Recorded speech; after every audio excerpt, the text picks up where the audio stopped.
Hi everyone, welcome to Look at Her Grow.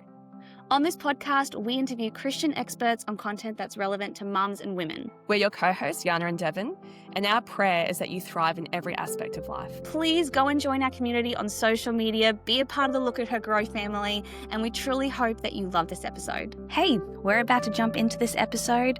Before we start, we just wanted to remind you that this is part one of a fantastic conversation with Lizzie Cooper. So if you would like to hear part two, make sure you go and find that as well. All right, let's get to it. Hey, Lizzie, welcome to Look at Her Grow. We're so excited to have you here today on the podcast. Thank you so much for being here. How are you this morning? Yeah, good. We were just chatting before you press record, but yeah, a bit of a rough night. A rough night. That's okay. You're in the baby season right now, aren't you? Yeah, so my little girl, she will be 3 months tomorrow, but she was born 7 weeks early, so she's still very little. My goodness. Wow. You said 3 months? She will be 3 months tomorrow, yeah. Wow. That's Hasn't that incredible. gone quickly? So quick. Yeah, I cannot believe it. Goodness. Yeah. Have you noticed that her developmental milestones are different because she was 7 weeks early? Like, is she, how's that looked for you? So I guess the first the first 7 weeks, like before she was term, she was just really sleepy. Like we had to do nasogastric tube feeds Wow. first month, and then we transitioned to bottle because that's easier for them, and then eventually to full breastfeeding, which is Wow. So we got there. Yeah. Oh my so gosh. good. But she was in hospital for about a month before we got to take her home. Just getting her on the bottle before we could, Wow. Wow. I would love to, literally, I would love to jump into that. We don't even have time, but honestly, breastfeeding is a whole thing without that. So just congratulations for getting there. Honestly, that would have been such a journey. Tell us about give us a little overview of you. Tell us about your family. So you've already said 3 months old. Tell us about a little bit about your family and a little bit about your qualifications and your work. Yeah. So I was born in Brisbane, all my family's there, and I studied to be a dietitian at QUT in Brizzy. So, and then I moved to Rockhampton when I got a job at the hospital here. So I was a dietitian for 7 years. 6 years. Yeah. And then, I met my husband here. So, got my roots here. And then so I did a bit of private practice as well, a bit at the hospital, a bit at nursing homes. I've been all around the place doing nutrition. And then in 2021, I stopped at the hospital and I started doing art. So had my own business as an artist, teaching and painting, and so then I did that. Wow. I did that for a Amazing. couple of years, and now I'm studying to be a high school teacher, combining the nutrition and the visual arts. Home economics and visual art are my subject majors. So It's so amazing, Wow. Lizzie. yes, I know. God is, interesting how he works, because I've always been a person, I move somewhere, I want to buy a house, I want to I want to be in the same job for the rest of my life. Yeah. Here you are. Wow, that is awesome. What a journey. And that's very, very cool combination that's come together now for you to be in that space. Yes. And is that your nutrition background? Do you have a lot of experience with kids and families specifically? And is that translating now for you? Yeah. So when I was in private practice, I had everything. So I did have some kids come in, with texture issues and fussy eating and that sort of thing. Yeah. And when I was just before I left the hospital, I was just starting to train in pediatrics, because that's where I really where my interest kind of has lied. Passion is, Amazing. Yeah. So I didn't end up doing a lot there. But I just kind of started training there before I moved into my art. Yeah. Awesome. Amazing.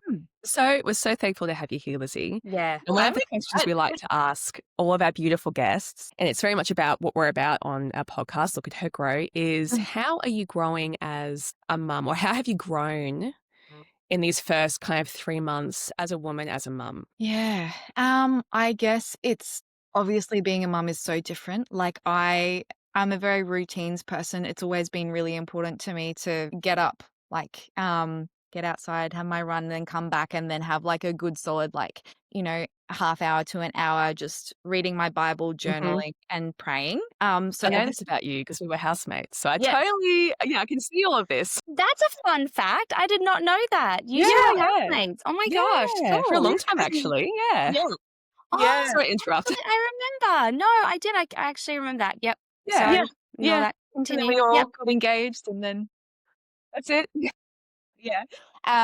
But yeah, so it's been different trying to navigate, I guess, having that time. So yeah, obviously spend a lot of time in the breastfeeding chair. So I'm like, well, Mhm. that's my time where I can like just pray. And if Yes. I can get some Bible reading in at some point, that's good. I'm still trying to figure that out. But yeah, Yes. like I'm trying to just have, and like when I take her for a walk, because she's an outside girl like me, so that's nice. I can, yeah, Beautiful. if she's unsettled, I take her outside and she's good. So we go for a walk and I can pray then. So just, I guess, yeah, navigating, yeah, like how to get that time with God. And also, Yes. I found it actually really good. We've got the Big Picture Bible. So I'm like Ah, reading that to her, and it's like you get an overview of the whole Bible really quickly. And I'm finding like myself, it's That's cool. helpful, yeah. Yeah. And Oh, just that's so cool. yeah, and just talking to her about, these are your little fingers, these are your little toes, God made these, and Yeah. how pretty are the birds? Like, can you hear the birds? God made them, and isn't he amazing? Like, yeah, just kind of trying to incorporate being a mum into, yeah, my faith, I guess. you are Yes. such a beautiful mum. I can just imagine you talking to her about the birds and like listening to their song. And oh, that's really sweet. I love that. That's cool. We And have it's a kind of lot of, isn't it oh, sorry, interesting go how on. when you're a mum and Mm. you're in the breastfeeding chair, it kind of becomes like have you guys seen that movie, I think it's called The War Room? Yes. Yeah. Yeah, it's kind of like your chair, your breastfeeding chair is your war room. It's like, Yes. this Mhm. is the best I can do right now in this Yeah. season. I'm in this chair all the time, morning and night. And it's like, this is the best place to pray because, like, it is hard when you're figuring out, oh gosh, when you Mm, figure out all the things, the yeah. loads of laundry and washing and trying to get the house Mhm. clean and spending time with your little one and doing Yeah. all, it's just like, it's so much. I love that that's Mm. been your new routine. That's so cool. Yeah. You Yeah. actually mentioned this before, and I'm gonna Yes. say it again. I know you're not just a nutritionist, you're this incredible artist. I Mm. have 2 of your artworks, which I'm so blessed to have. Yeah. Where can our incredible community of mothers and women, where can we find your artworks? Yeah, so I'm on Instagram and Facebook as Elizabeth Kate Art Mhm. or Elizabeth Kate Fine Artworks, and then my website is www.elizabethkate.art. Beautiful. So yeah, all my stuff's there. Yeah, Yeah, but your Amazing. stunning landscapes, florals, yeah, just Um, gorgeous work. I have mm, your painting where I live, and I, like, am mm, blessed to see it, like, pretty well wherever I walk around my little unit, I see it all the mm. time, and I'm like, "Oh, I just love it so much." Yes, I know you're just so talented, so Oh, talented. thank That's you. Yeah, amazing. that's one of my favorite pieces actually, the one that you have. I remember I took because I often paint, like I use photos as a reference, and that photo that I took, yeah, was at your in the morning of your baby shower. So that's I like, remember. You told me that 'cause I saw you post it, like, preparing for your exhibition, your show. yeah. I saw you post it, and I, like, messaged you about it, and you're like, "Oh, yeah, I took it, like, the morning of your baby shower," and I was like, "I have to have it." I said to Craig, I'm like, "I need this painting. This is so personal, like, I have to have this." That is really Oh, special. Oh yeah. man, I love that. Well, Yana, please send a photo through of that. I need to see it now as well, please. I will absolutely do that, yep. Hmm. We have a lot of nutrition questions. So we're going to Yes. jump in because I know I have, at the time of this recording, I have an 11-month-old. She's almost 1. And I'm Mm. 6 months into solids now. And I still feel like I have zero clue about what I'm doing. So I'm very excited to get some help. And so the first thing I guess we should probably start with is just like an overview. Mhm. What is good nutrition? Is good Mm. nutrition a thing? Mhm. Or is it just is nutrition nutrition? Like what does it mean to have good nutrition in your Yes. perspective? So good nutrition is basically making sure that you're fueling your body with Yeah. what it needs to function. So the building blocks of food are your protein, your carbohydrates, your fats, your vitamins and minerals. So all foods are made up of all of those things in a different combinations. Mm. But yeah, so food is a fuel for your body essentially. So if you're giving it the right fuel that it needs, it's going to function to its optimal capacity. So yeah, that's all. That's what it means to have good nutrition is fueling it correctly. Yeah. Yeah, awesome. And I like we'll talk about it more, but I feel like mentally I'm like, oh, carbohydrates, I know what that is. Proteins, yep, fats, got it. Vitamins, I'm like, fruit, minerals, where do we get that from? That those two feel probably the most elusive, and I don't know if other people feel like that as well. So it'll be interesting to talk a bit about that. Mhm. Um, w- with home nutrition, sorry, I'm just jumping into the next one. Go for it. With nutrition in the home, I hear a lot of mums say, just as long as your kids are fed, Mm. it doesn't matter as long as they're fed. And I guess I wanted to get your opinion on that. Like, do you agree, or with kids, is thinking about the nutritional balance important? And how important is that? Well, I mean, if you think about it, your kids are in their biggest like developmental Yeah. phase. Their brains are developing, their organs are developing, everything is Yeah. developing. And so you need the building blocks to make that development happen Yeah. properly. If you're not giving your body what it needs, then, it's not going to develop at optimal capacity. And your body can kind of take certain things and change it into what you need, but it's not going to be the best? Mm. Yeah. So, yeah, like Good. particularly for kids, nutrition is so important. Yeah. I have a question that is not written down, but just Yes. based on what you were saying. What is something that you see mums who are really well intentioned? They really want their children to be healthy. What are some things that you have come across, I don't know, in practice, or you've just been around Mm. the shops, you've seen mums buying this particular thing where they Mm. think it's healthy and they think it is doing what it's doing its job. It's helping with those developmental blocks and kind of all the rest of it. Mm. But it's actually not as healthy as what they think, not as nutritious as what they think, and it's not gonna have the impact that they want it to. Does that make sense to you? Yeah, yeah. Yeah? I guess, and we'll go into this a bit later, but most like packaged foods and stuff that's store Mm. bought, it's highly processed. And the more you process a food, the more you're taking it away from the way that God originally designed it, the more nutrients that you lose along the way. Yeah, okay. And so, yeah, like say yogurts, that are like in the little tubs, the more flavored yogurts that you have, the more they need to heat treat it to like Hmm. make sure that the sugar that they put in it doesn't like make it go off. Like That's make really stuff grow. interesting. So Yeah. yeah, like the biggest thing is making sure that you read the labels on things. And Mm, so you don't want obviously too much sugar is a massive thing, but you don't want any numbers, any things in there that you don't really know what they are, any Gotcha. synthetic things. So yeah, like there's a lot of products on the shelves that there's not really a lot in them, or they've been so highly processed that there's a lot being taken out of them. right. I just want to in confession on the podcast right now, just Mhm. to just so every mum listening to this knows Everyone that does. I Yeah. am getting as convicted as they are. So I started solids thinking that I was going to be the mum that did all the food from scratch, like I was Mhm. going to cook everything for her. Mm, I'm not a particularly structured person, but I do love cooking. So I thought, yep, I'm Mhm. going to be that cooking mum. And I reached solids and we started to do baby led weaning. And she would just like scream and gag and like make me think she was choking every single time I gave her a whole food. And out of sheer, like, I need to feed you and I'm terrified of mm. you dying. I went to purees and I started buying store bought purees. And she's basically lived on that other than now that she's eating some more, like she's eating more whole foods now, and I might do a puree and a whole food. Mm. And so I'm buying a lot of store bought purees, and I'm honestly scared to even ask you, but like, how bad? I'm in the I same buy the boat. ones. Okay, well, I buy the ones that have like nothing but the ingredients. There's no Mhm. extras. Like, I make sure I buy the ones that are like literally vegetables, nothing else, Yeah. or whatever. I mean, But yeah. I do know that they have to treat them to make them shelf stable. So like, give me. Reading the labels, and they're not adding the extra stuff, like that's, I guess, baseline, that's not too bad. Okay. The thing with vitamins and minerals is that a lot of them, well, you've got your heat soluble vitamins or heat sensitive vitamins. So some of them will still survive heat treatment, but others won't. Mm, So, I mean, yeah, like optimal would be to homemade. make it yourself. Mhm. I mean, the ones, as long as they've got no added like extras. Yeah. Yeah. Yeah, Okay. that's kinda what you're looking for. Yeah. Well, that's good. All right. Mm. There's my confession, and that's good. I don't feel. Vitamin C is the most important one. So if you can make sure that you're getting some sort of fresh, fruit in Yeah. there, yeah, then that would be ideal. Oh, that's really good to know. Okay, Mm. awesome. Yeah, amazing. So, in your opinion, how do you Mm, think the average family in Australia goes with providing good yeah, good nutrition in the question. home?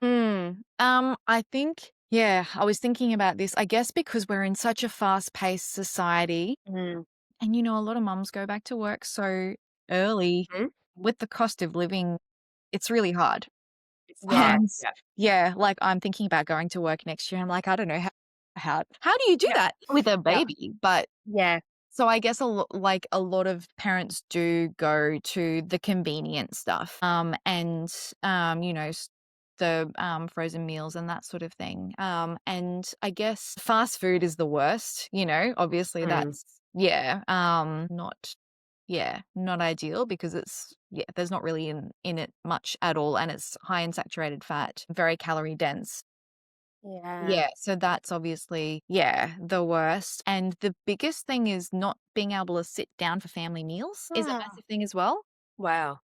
That the research into just being able to sit down for a family meal, the effect that it has on, chronic disease later in life. And yeah, wow. there's a lot behind just being able to sit down for a family meal, something that's preferably cooked at home, meat and Yeah. veg, yeah, is a massive thing. And obviously, like your main meals, your lunch and dinner are where you get most of your vegetables. Mm. So if Yes. you're not being able to sit down and have that meal together, then usually that is what vegetables are usually the ones that people are lowest in because you need so Yeah. much a day. Mm, So I'm so curious to ask, what is the link between not sitting down together as a family to have your mm, meals mm, and those chronic diseases later in yeah. life? Like, what's the Mm, link there? Is it because when you're sitting down to a family meal together, you're actually more focused on how much you're eating and what you're eating, and mm, you're not just zoning out in front of your TV and kind of just yeah. eating whatever? Is Yeah. that it? Yeah. So, mental health is a massive thing. Being out meal times are usually the time where you're sitting down and you're talking and you're catching up Yeah. on the day and you're affirming your kids. So So so beautiful. that's a massive thing. Also, like not thinking about your eating. Also, but I think for parents, being a role model in what you eat is a massive thing for your kids as well. Like if your Yeah. kids see you having and enjoying your veggies, your salads, all of that sort of thing, then they're going to enjoy it. If they see that you're pushing that to the side of your plate Mm. or that you're just, sitting mindlessly in front of the TV and just, Mm, then they're going to be like, well, yeah, obviously the veggies are something that aren't desirable and I don't want them. Mm. yeah. And I just oh no, sorry, Lizzie. Yeah. Yeah, what were you gonna say? And I just want to say straight up to mums listening to this, I recognize that there's a lot of mums who are eating the way that they were raised and that they're Yes. eating based on Yeah. their experience. And now they're challenged with the fact that they want different for their kids, but they personally have to go through a really hard learning curve of starting to enjoy their veggies and everything. And so I just want to straight up, if there's a mum right now feeling really rubbish about that, just Mm. know that every little bit counts. And if Yes. you are like, this is God's call to you, that you're doing the hard for your kids, and like, Mhm. and every little thing that you try to do is one step in the right direction, and we just Yeah. recognize that it is really hard. It's not your fault that you Yeah. weren't given a better chance to learn how to eat fruits and vegetables and whatever. There's no conviction in that. This is Mm. all just, there's so much grace here, and Yeah. like, and this is just an opportunity. This is an opportunity for you to grow. This is an opportunity for you to be there for your kids. And we recognize that it's challenging. Yeah. So yeah, Definitely. because that's really hard. Can I ask a So question? What would oh yeah. you what would be your advice to families who maybe maybe they've got kids who are older, they're Mm, in, upper primary, they're in high school, mhm, and they've never really done the get together as a family and sit down and eat thing. mm, What's something that you would suggest to them just to begin to do to help that be a norm thing in their household? I would say, like, start with 1 day a week. Yeah. If you're like, every night we're gonna try and sit down and, then it's gonna all be too hard and it's gonna fail. Yeah. Yeah. And look, there are going to be some nights where it's not going to happen. Like Mm. your kids might have all of these different trainings after school, and it's really or you might have Bible study one night. Like Yeah. it's not going to happen for some families every single night. But if you can aim for, okay, we're going to start with one day a week. Yeah. Or That's even like great. Sunday lunch, we come pick the day that's going to be the easiest for your family. And then if that's kind of then incorporated into your routine and you're um you're dealing with that, okay, maybe try two. So you Mm. you don't want to start, you don't want to change everything all at once. You just want to start with Mm. little bits. I love that. Yeah. Yeah. That's Yeah, really such good good. advice. Can we talk about junk food for a second? Mm. So and I don't know if like junk food is the right term. I heard someone Mm. on an Instagram reel called it nutrient deficient food. And I don't know if that's the more politically correct term. So please, listeners, have grace for me as I say junk food. I'm not trying to be, I don't know, behind in the times. Offensive. Is there any foods? Are you kind of like everything in moderation, or are there some foods that you would tell parents to avoid completely? Yeah, well, like I said before, you want to avoid anything that's like with numbers and things that you don't really know what they Yep. are. You want to read the ingredients list. A handy thing to know is if you look at an ingredients list, it goes by the amount that's the most in a product. So if Oh, the yes. numbers are higher up, then there's going to be more of them. If they're Yes. like if there's one or two and it's lower down, that's going to be better than another product. So I guess you kind of look at Yeah. the best decision with what you can do. But I try and avoid anything personally that's like packaged or anything with numbers in it. Like I try Okay. and avoid preservatives. Yeah. So trying to find things that are as close to like their original sort of. So, Yes, for example, exactly. I was looking at cheeses the other day and there Yeah. was one cheese that had like a very long ingredients list and some Mhm. different numbers and things. And then I looked at another packet of cheese and there was like 3 ingredients. It was like Yes. milk, salt, and something. I don't know. And Yeah. so you're Autism. saying, where possible, aim for products that have shorter ingredients list with Mhm. more whole food recognizable ingredients. Yes. Yeah, great. Awesome. That's Yeah. really helpful. Yeah. Yeah. And Um, like I try and, keep that in the house. And mm, like, I've got a 3-month-old.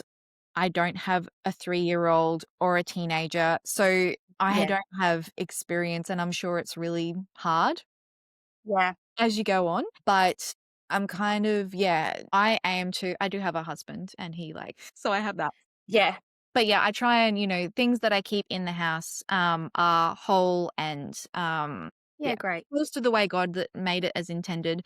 And then, we can go out for an ice cream on the weekend. Yeah. We can buy stuff out, but at home, I want everything to be, Yeah, so that in those moments when you're reaching for something, what's available to you in that Yeah. moment are things that Yeah. you should be eating. Yeah, I love Yes. that. Yeah. Actually, that actually leads me to asking you, what foods or even like eating habits do you personally avoid? Mm. Yeah. I guess I try and focus not on foods and things to avoid, but more what I do like, what I Yeah. do have. Yes. I think that's important. Like you don't want food to be something whereas this is good, this is bad. You want food to be something that you enjoy and something that is Yeah, fueling your absolutely. body. Like you That's want such a good distinction. Yeah. yeah. Because I know when I was in high school, I did tend to go that way. Like, oh, these are bad foods. I won't have Mhm. them. These are good foods. I need to have them. And Mhm. Yeah. kind of limiting your calories and all of that sort of thing. Whereas when I studied nutrition, it actually opened my eyes to, well, food is fuel for your body and it is giving you what your body needs. And so Yes. trying to eat in a way where I'm like, okay, this is what this food is giving me. Mhm. Mm, Yeah, making food enjoyable. I love that. Yeah, like I remember having a realization where I would eat sardines on toast because I'm like, sardines are good for me. Yes. I was like, there are other things that are good for me that I enjoy. Yeah. Why am I eating sardines? Why am I forcing sardines when Yeah. that's awesome. I love that. That just Yeah. speaks so much to your disciplined nature that you're just like, I will eat this every day despite the fact that I hate it because it's good for me. I'm so impressed. Yeah, yeah. But yeah, and I think running also opened my eyes to like if you're fueling your body right, you're gonna do a heck of a lot better. That's awesome. So yeah, like that mindset of food is fuel, and I find that having a consistent breakfast every day and a like fairly consistent lunch is also makes thinking about what to eat a lot less stressful. Yeah. I so agree with you. So Mhm. agree with you. Can I Yeah. just say, I love how healthy that mindset is, because Mm. I quite often will fall into that's bad food. Mhm. It's junk food. It's not going Yeah. to do anything for me. It's going to like Mm. go against all of my goals, you know. Mm. And then it's kind of like because you said that something is bad and it's not good for you. I don't know if anyone else thinks like this. I then like almost crave it more. It's like Oh, the more yeah. the worse it is, the more I'm like, oh, I really want it so Because badly. And you're I really thinking love about the it, approach of and like, so then it's like yes, it's in your view, and so yes. then yeah.